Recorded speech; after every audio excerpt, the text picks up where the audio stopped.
ወደ ቅዱሳን የሚጸለይ ጸሎት ምን አይነት ጸሎት ነው ማለት ወደ ቅዱሳን ስንጸልይ በእነሱ በስዕላቸው ፊት ቆመን ስንጸልይ የሚጸለየው ጸሎት እንዴት አይነት ጸሎት ነው የሚለውን ጥያቄ ከማንሳታችን አስቀድሞ መጀመሪያ ቅዱሳን የሚባሉ እነማን ናቸው የሚለውን ጥያቄ እንመልስ።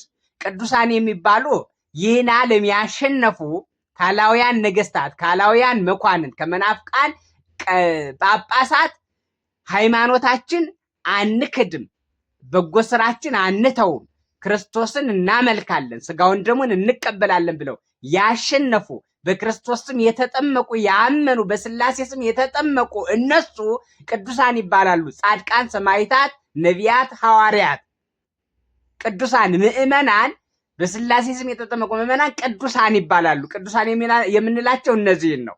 አምላካችን እግዚአብሔር በሐዋርያው በኩል እኔ ቅዱስ እንደሆኑ እናንተም በስራችሁ ሁሉ ቅዱሳን ሁኑ ማለት ከአሕዛብ ከመናፍቃን የተለያችሁ ሁኑ። በምስጋና በቅዳሴ በአጠቃላይ በኑሯችሁ ሁሉ በአምልኮታችሁ ሁሉ ጣዖትን የማትቀላቀሉ ገንዘብን የማትወዱ ቅዱሳን ሁኑ ብሎ በነገረን መሰረት እነዚህ ሰዎች ዓለምን ያሸነፉት እነሱ ቅዱሳን ይባላሉ። እሺ ወደ እነሱ የምንጸልየው ጸሎት ምን አይነት ጸሎት ነው ማለት ወደ እነሱ የምንጸልየው ጸሎት ምን አይነት ጸሎት ነው የሚል ጥያቄ ነው የተነሳው። መጀመሪያ ጸሎት የሚባል አለ፣ ምስጋና የሚባል አለ፣ አስተብቆት የሚባል አለ፣ ስዕለት የሚባል አለ። እነዚህን እንተርጉማቸው። ምስጋና የሚባል አለ። ምስጋና ስለተደረገልን በጎ ስራ ቸርነት እግዚአብሔር ሕይወትን ስለሰጠን ሁል ጊዜ የምናቀርበው አኮቴት ወይም ምስጋና ነው። ስዕለት የምንለው ልመና ነው ማለት እንዲያደርግልን በሕይወት እንዲያኖረን እንዲጠብቀን ከመቅሰፍት እንዲያድነን የምናቀርበው ልመና ስዕለት ይባላል። አስተብቆት የምንለው ደግሞ ለሌሎች የምንጸልየው ጸሎት ሌሎችን እንዲምራቸው፣ የታመሙትን እንዲፈውስ፣ የሞቱትን እንዲምራቸው፣ ነፍሳቸውን እንዲምር፣ እረፍተ ነፍስ ሰጥቶ እንዲያሳርፋቸው የምናቀርበው ልመና አስተብቆት ይባላል። አስተብቆት ይባላል። ይሄ በአጠቃላይ ጸሎት ይባላል። ስለዚህ ወደ ቅዱሳን የምናቀርበው ጸሎት እንዲያማልዱን ነው። በዚህ በመጽሐፈ ኢዮብ ምዕራፍ 42 ላይ ኢዮብ ይጸልይላችሁ ስለናንተ፣ ባሪያዬ ኢዮብ ስለናንተ መስዋዕት ያቀርብ፣ ስለናንተ ይጸልይ፣ እኔ የሱን ጸሎት ስለምቀበል ብሎ ወደ ኢዮብ ልኳቸዋል። የእናንተን ጸሎት አልሰማም አላቸው። ኢዮብ ይጸልይላችሁ አላቸው። አቢሜሌክንም አብርሃም ይጸልይል፣ ነቢይ ስለሆነ እንዳትሞት አገርህም እንዳትጠፋ አብርሃም ይጸልይል ብሎታል። በትንቢተ ኤርምያስ ምዕራፍ 15 ቁጥር 1 ላይ ስንመለከት እግዚአብሔር እንዲህ አለኝ፣ ሙሴና ሳሙኤል በፊቴ ቢቆሙ እንኳ ይላል።